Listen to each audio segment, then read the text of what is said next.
So I'm speaking today with, in order of presence on the screen, John Doyle. May I call you my good friend, even though we have You some? can. My good friend who works for the European Commission as part of their foresight group, tasked with looking forward for the 50-year, shall we say, 7 generations perspective on decisions being made today.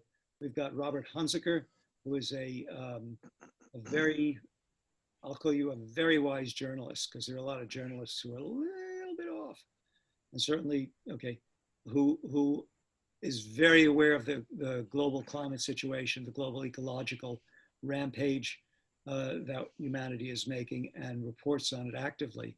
So welcome, Robert. Thank you. Thank you. Doyle is a part of the team that I'm assembling. And then, of course, Roger, certainly not least. So he is co-founder of Extinction Rebellion. And my hat's off to you. Let me go find a hat. Thank you very much, Roger. You've done a huge service to humanity in making people realize and gather behind that banner, XR. Thank you. So let's go. I don't know who would like to start the discussion, but well, I have some thoughts. Stuart. You got it. Yeah, that, you know, I've been researching and writing about this for a number of years. And the thing that strikes me is that I keep running into year over year over year, unprecedented this, unprecedented that, 10 times more, than the paleo climate record, or 3 times more. But it's every year a new unprecedented. It's becoming an annual thing. It's building up to some kind of a crescendo. And I think we're starting to see that crescendo right now. And it lends itself to a real sense of urgency. And maybe the doomsday thing is more on deck than you realize. Thwaites Glacier is one of the largest in Antarctica, and it is melting at an alarming rate. The world took notice earlier this month when temperatures there hit nearly 70 degrees.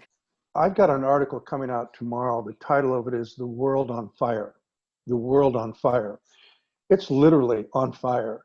A couple things I just want to bore you with, maybe, and hopefully I don't bore you, but according to the Copernicus Atmosphere Monitoring Service, in June and July of this year, the Arctic fires have released 204 megatons of CO2.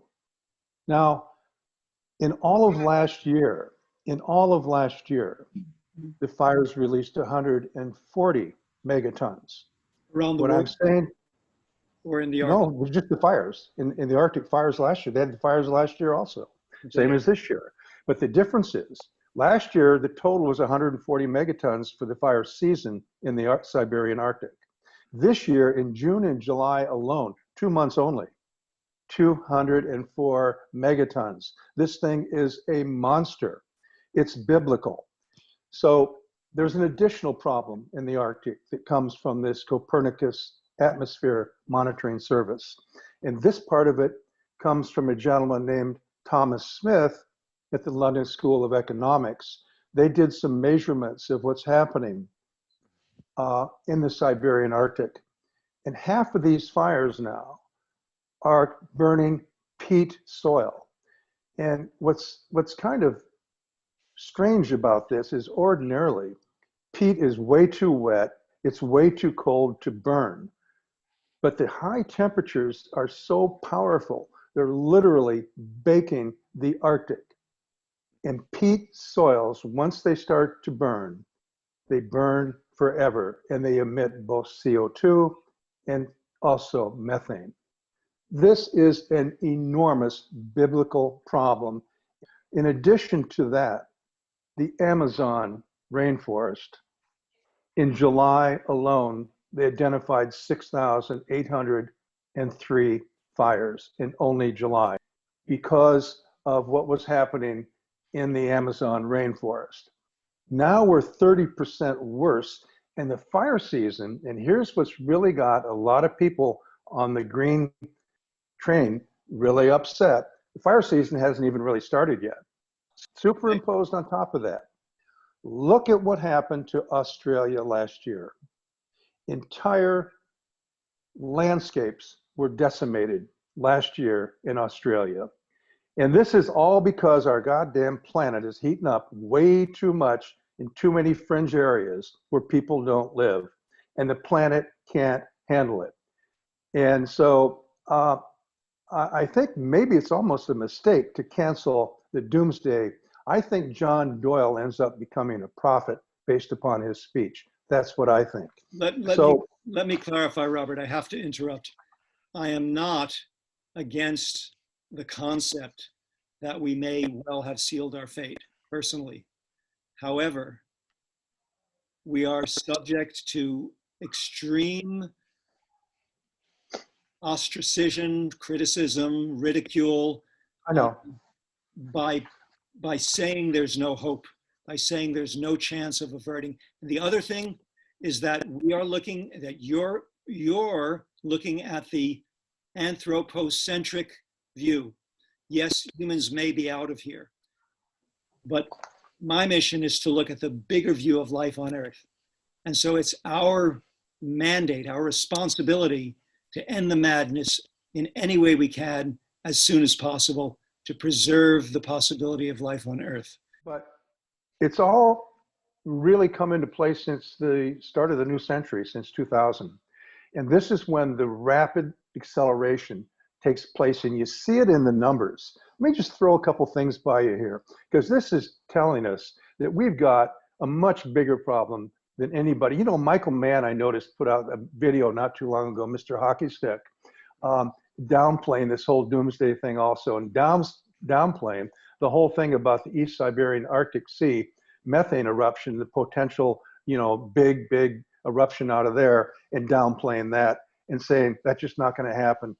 And I'm not a climate scientist, but I think he's wrong. Well, you know, here's what I'd like to tell Michael Mann. You know, if you look at the ice mass loss in Greenland and Antarctica combined in the 1990s, those two are the biggest ice, those are 95% of the ice on the planet.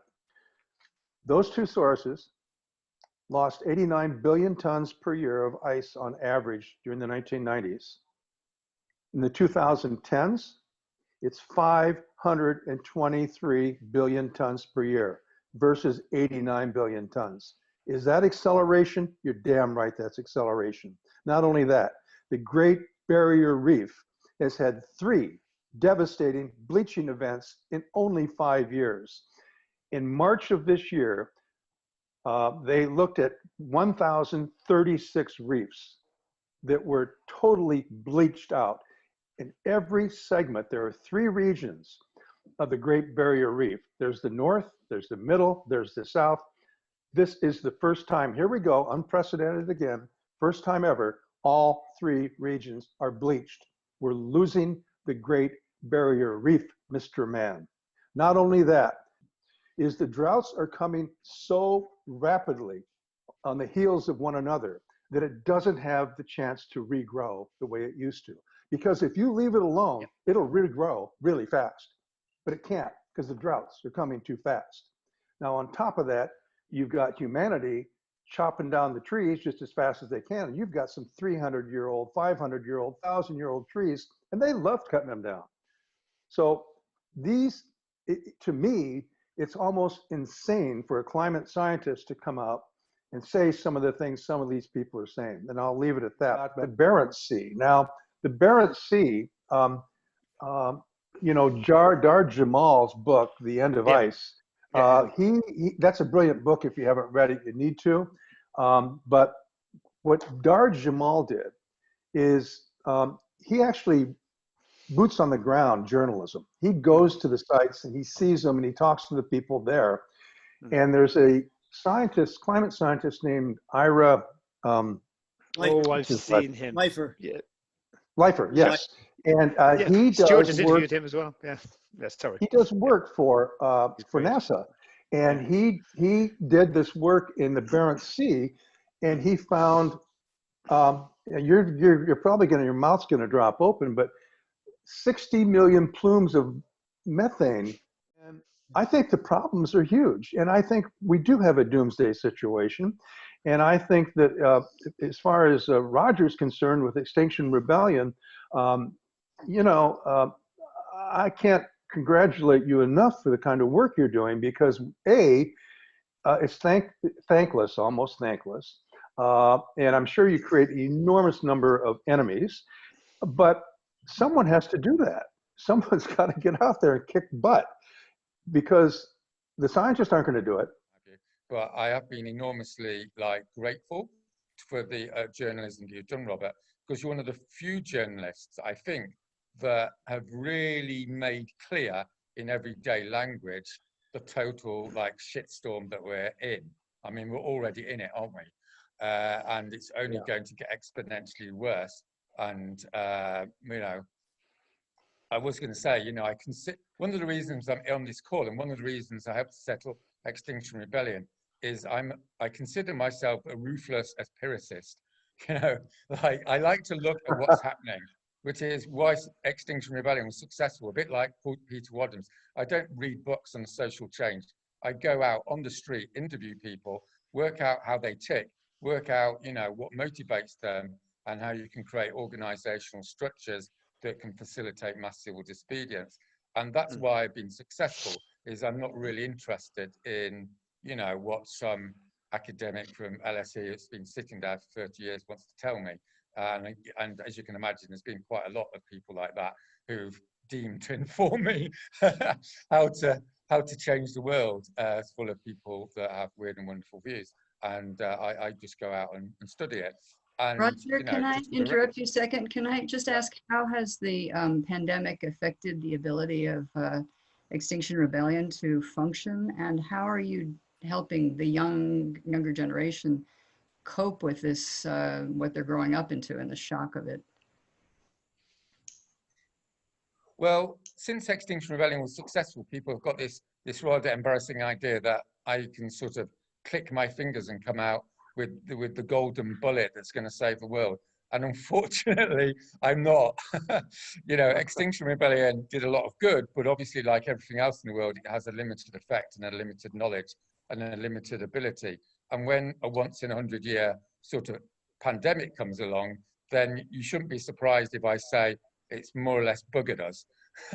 Because, you know, there's the physical reality that you can't really get out and talk to people face to face. And, you know, mobilization is essentially an emotional process. You know, it's you're sitting in a village hall in Cornwall with 5 mothers in tears because their children are going to die, right? You don't really get that on Zoom. You know, you can, but it dampens, you know what I mean? It's like human community is all about face-to-face sort of dynamics. So the upshot of it is we're in a bit of a mess.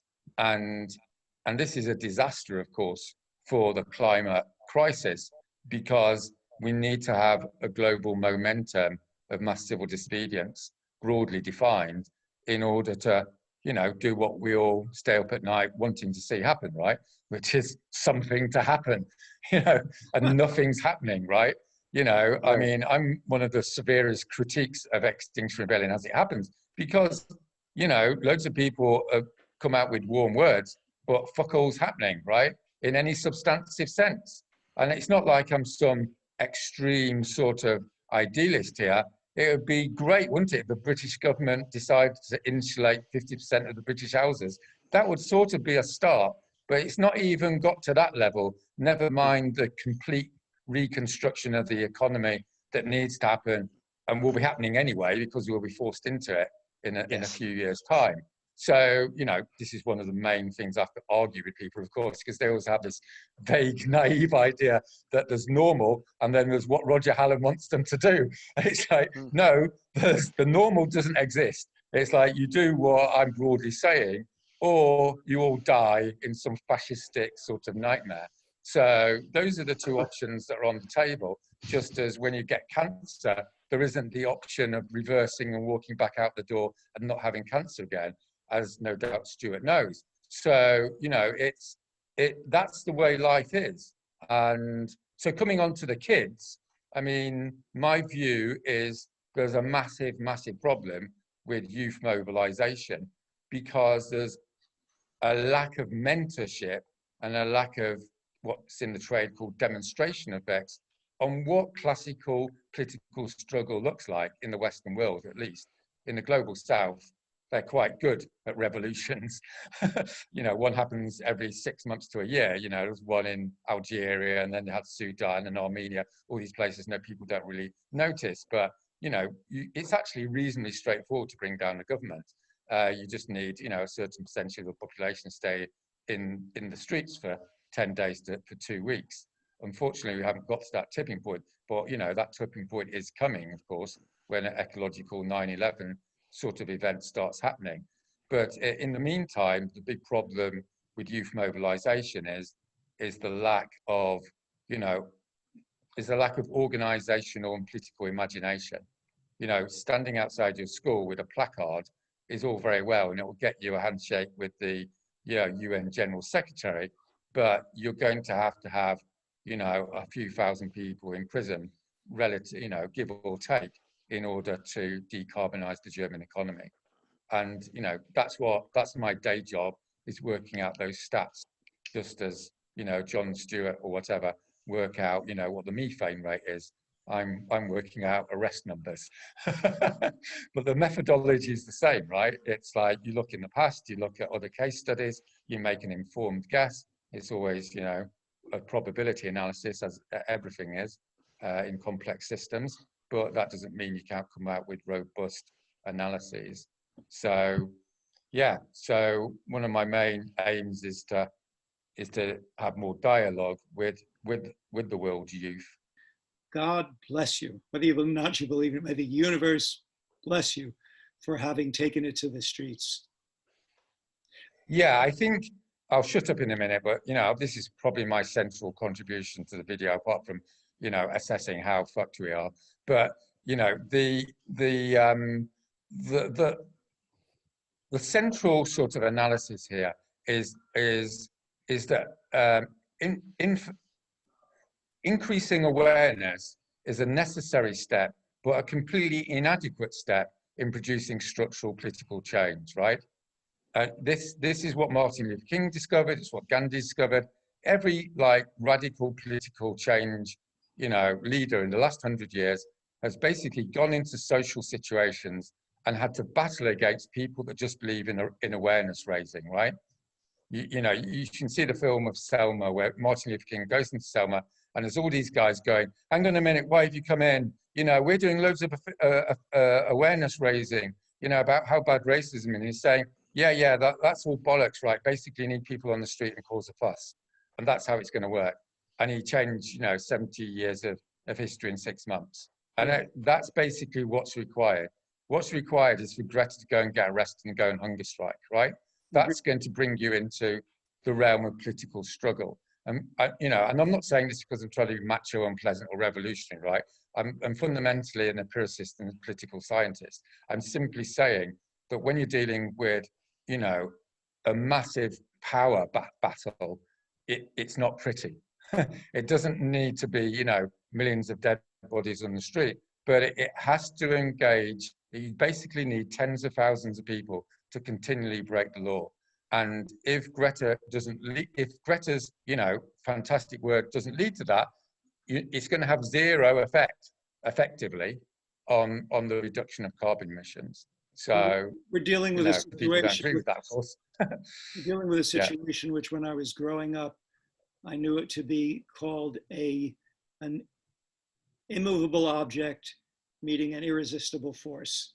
And people in the streets getting arrested, hunger strikes, is the irresistible force. The immovable object is neoclassical economics with all of its political allies. So, yeah, that's it. I rest my case. Okay. I wonder, you know, John, I listened to your talk this morning, and it seems very dire. We're going to 10 degrees instead of 2 degrees or even 4 degrees Celsius. When you distribute this information, as again, I was asking Roger, how do we present that to people who are young and looking for, you know, their lives? Are they going to feed into a system that's completely destructive, or is there some way of presenting this information without completely destroying their emotional well-being or their capability to act? I'm glad you asked me an easy question. Yeah. Part of that was getting people to try and reconnect with what it is that's more essential in terms of the way they think and be.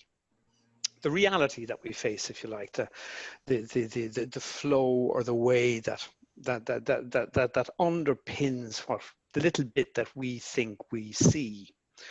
So a lot of what I hope people take away from anything that I might say or do is, and actually this doesn't really sound like me, but it's a degree of humility about what's happening here. So I've come to see things, I would say at the moment, quite differently from Roger and from Stuart, but I get the feeling that Robert might be on the same kind of voyage, that we might be currently floating down the river in roughly the same way. I'm an engineer, not by training or really by disposition, but it did give me the discipline to think about figures and so on and so forth. So one of the things that got me really interested in the climate was a wonderful video by an old guy called Bartlett, Professor Bartlett, on humanity's greatest failing being the inability to understand the exponential function.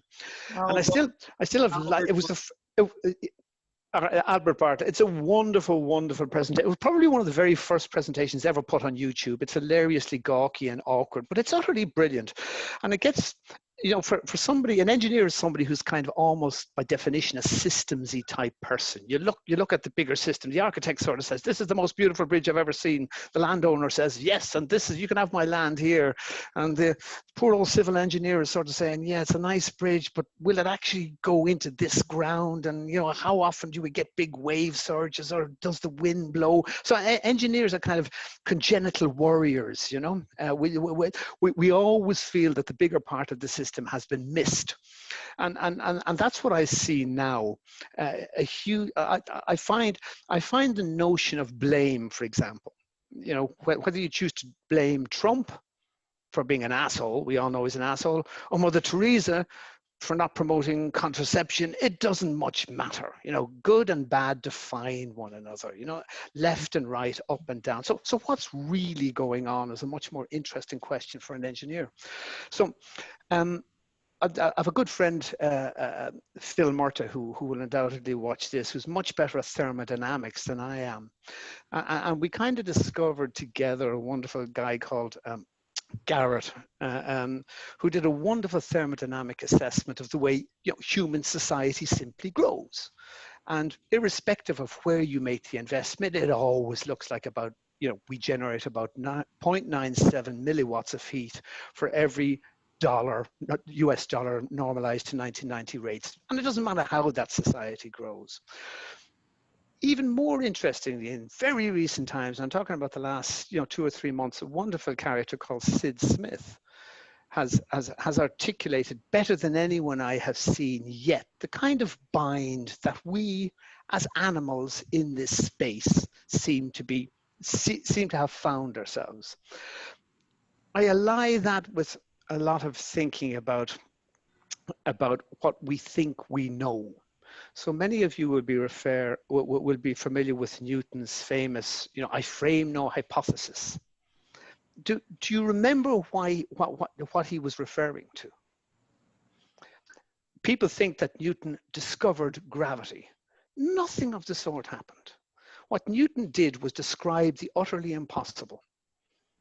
In about 1666, 65, he said, look, I can actually write equations that show why the moon is doing that, or why an apple falls to the ground. I can write you an equation, but there is no physical connection, and this makes no sense to me.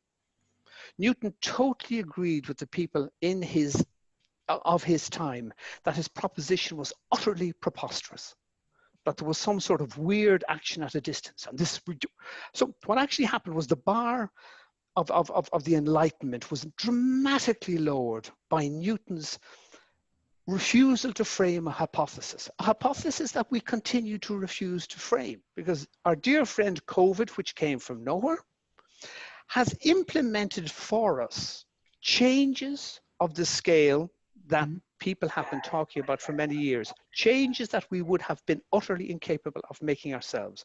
So something's going on, and I am trying to release myself from the particular old white male disease of thinking I know what's going on and that I can direct others to do something that would make it better. You know, what I do is what I'm doing here. Yeah, that's it. I appreciate your perspective immensely, but we disagree in the point that I used to teach my students when I taught statistics, that no event that you can describe in statistical terms is 100% probable until it's already happened. So yes, it's extremely likely, maybe to 0.999999, a bunch of nines, that we're going to crash for reasons that Robert outlined at the beginning of the conversation. Things are not going exponential, things have gone exponential. We are facing huge things that the media is ignoring, or it's a headline and the news cycle has it off. The COVID replaces everything, you understand. But it is not a fruitless endeavor to work for change, because it ain't. I never said it was a fruitless endeavor to work for change. Okay. I'm doing what I do now. Yeah. Okay. That all natural systems that are in homeostasis grow and collapse. Rivers flow left and then right. We ridiculously call them meanders because from a distance it looks gentle. There's nothing gentle about it at all. It crashes against one bank, finds a rock, crashes against another. Our species is going to crash. The system, the hive system that we have built, this wonderfully connected globally, whatever you want to call it, crashes now. It is in the process of crashing. The question is how we manage that individually and collectively. The crash is coming. You know, the point that Roger was making about getting people in the streets. Well, COVID has taken them out of the streets. COVID has taken them out of the cars. I know people who've been offered wonderful jobs selling very expensive German cars in Wuhan, and whoa, they're not interested. So the change is here in ways that we couldn't predict. And my friend Philip, again, I was talking to this morning, sorry for quoting you, Phil, but he said something beautiful today, and he sort of said, maybe it's not leaders we're going to be needing, but shepherds. And I think that's rather beautiful. And because this happens. And whether our species squeezes through the little bottleneck, I don't know. But the system that we live in can't survive COVID. And the system that we live in can't survive climate change. And we have to make this, and this change is happening. Wow. So I'm much more interested, not in sort of saying we need to do X, Y, Z, but how do we live now in this moment? Which is a much more kind of, in answer to the question that was put to me, I guess it's a much more feminine perspective, and I would really like your reaction to what I've tried to say there, if that would be possible. Dave. Well, thank you, John. I appreciate what you're doing and your understanding of the situation. I think that humanity has to have a stability no matter how this is going to occur. And it's a question of creating the ethical atmosphere that will produce our capability to join forces, to unite again with our common biology, the ecosystem that we all live in, to understand the unity of humanity and its planet is the primary, I guess, possibility. Yeah, but guess, leave yourself some space to work inside the guess. You said, I guess you don't know. I don't know either. Yeah, I'm genuinely really struggling with this. So it's just the thought. It's just the thought of okay, we need to have a common what? Do we? We do in fact have a common. We are in fact united. Very good. Have a common planet. Exactly.